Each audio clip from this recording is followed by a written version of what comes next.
sedang penyelesaian laporan. Kita masih nunggu nih minggu ini, ya. Kita tunggu, nanti mungkin akan disampaikan eksposnya oleh Ombudsman Perwakilan Banten.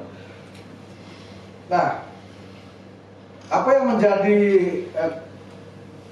tindakan dari tugas, fungsi, dan kewenangan Ombudsman ini? Jadi kami ini memang kalau dari sisi penyelesaian laporan masyarakat dari LHP-nya kami sampaikan kepada pihak terlapor, kami monitoring sampai dengan batas mana pihak terlapor, ya, yang kebanyakan pemerintah gitu, ya, baik kementerian, lembaga, ya, pusat daerah maupun BUMN, BUMD, ini kita lihat sampai sejauh mana mereka menindaklanjuti hasil temuan Ombudsman itu kalau ada maladministrasi. Jadi kalau tidak ada maladministrasi, kita sampaikan ke masyarakat yang melapor, gitu. Tapi kalau ada maladministrasi, kami sampaikan ke pihak terlapor untuk dilaksanakan tindakan korektifnya.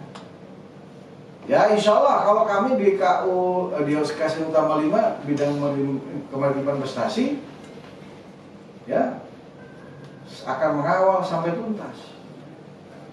Bahwa jika mana tidak tuntas dalam pengawalan penyelesaian laporan itu ke pihak terlapor, nanti akan kita tindak lanjuti ke bidang resolusi monitoring guna terbit rekomendasi bila tidak dilaksanakan juga, ya, dugaan maladministrasi pembuktian tindakan maladministrasinya gitu. Bila dilaksanakan, ya, laporannya akan kita tutup. Itu dari sisi penerimaan laporan masyarakat. Kalau dari sisi pencegahan, ya, kami sampaikan hasil temuan, kita monitoring hasil temuan itu apakah dilaksanakan.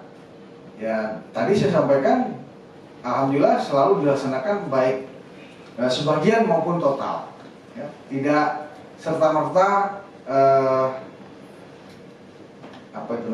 dilaksanakan secara keseluruhan. Ini bergantung dari pihak terlapor dan kondisinya yang di lapangan itu. Nah, kemudian siapa pelaku pagar laut? Nampaknya sampai hari ini belum ada yang ngaku ini, Mas. Belum ada yang mengaku. KKP kan sudah segel, ya, dalam proses dialog publik yang dilakukan oleh KKP. Saya kebetulan ikut sebagai narsum. Saya tegas menyatakan dari hasil sementara yang dilakukan oleh Ombudsman Banten bahwa pagar laut ini legal, tidak ada izin KKP-RL-nya. Nah, dengan demikian KKP apa yang harus dilakukan? Apakah akan terus menunggu, ya, tindakan-tindakan ilegal lebih lanjut? Ternyata kan alhamdulillah dalam perkembangannya menyegel. Ya, bahwa dalam aturan Permen KP yang ada, ya, Permen KP berapa itu? Itu penyegelan itu sampai dengan 20 hari. Bila tidak ada yang melapor, maka akan dimusnahkan. Tapi tidak dimusnahkan seluruhan karena perlu juga untuk barang bukti. Ya, karena kalau nanti dalam perkembangannya ditemukan misalnya, baik kalau ada yang melapor kayaknya nggak ada yang ngaku kira-kira, ya. Nah, kalau dalam perkembangan ternyata ada temuan, ya, siapa pelakunya, ini bisa saja berkembang tidak saja sanksi administrasi tapi juga pidana. Makanya itu perlu menjadi barang bukti. Dan alhamdulillah terjadi satu perintah dari Presiden, ya, kemudian terjadi keselarasan antara TNI Angkatan Laut dengan KKP untuk mengamankan kasus pagar laut di Banten. Meski demikian, ada peristiwa-peristiwa lain di Bekasi, berlanjut juga di Jakarta juga. Nah, ini kan yang menjadikan satu dasar bagi kami bidang kemaritiman dan investasi di Ombudsman untuk menjadikan kasus tersebut, ya, tata ruang laut ini menjadi kajian sistemik. Karena tersistem ini sepertinya polanya itu. Tidak saja terjadi di Jawa, tapi juga dari Sabang sampai Merauke. Dengan keberagaman peruntukan, baik untuk permukiman, untuk bisnis, wisata, untuk bisnis tambang, untuk bisnis pelabuhan, komoditi pertanian, perkebunan, bahkan pertambangan dan lainnya. Nah gitu.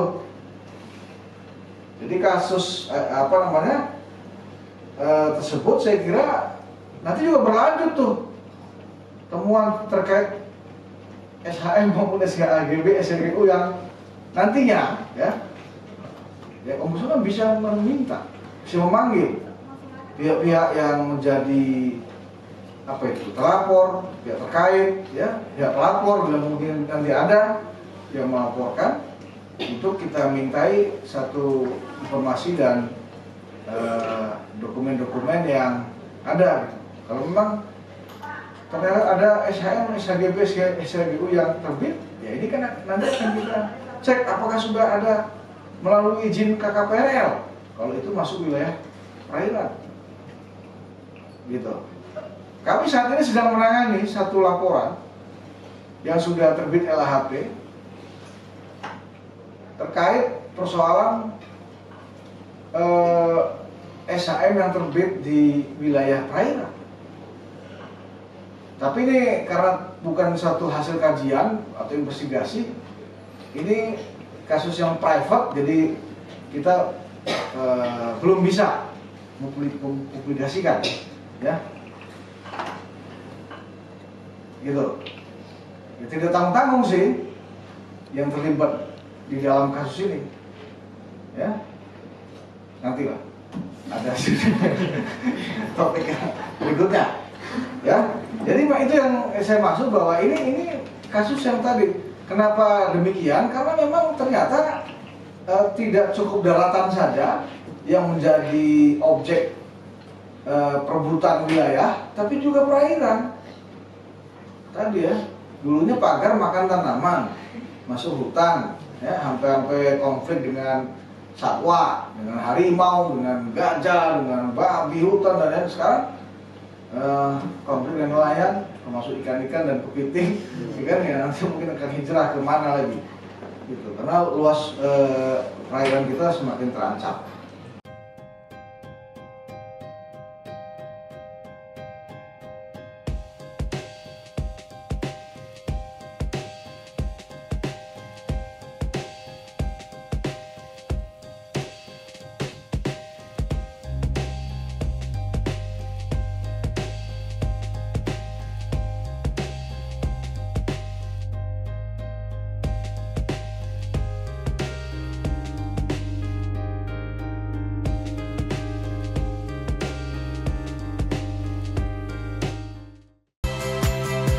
Saya Priska Clarissa. Saksikan program-program Kompas TV melalui siaran digital, pay TV, dan media streaming lainnya. Kompas TV, independen, terpercaya.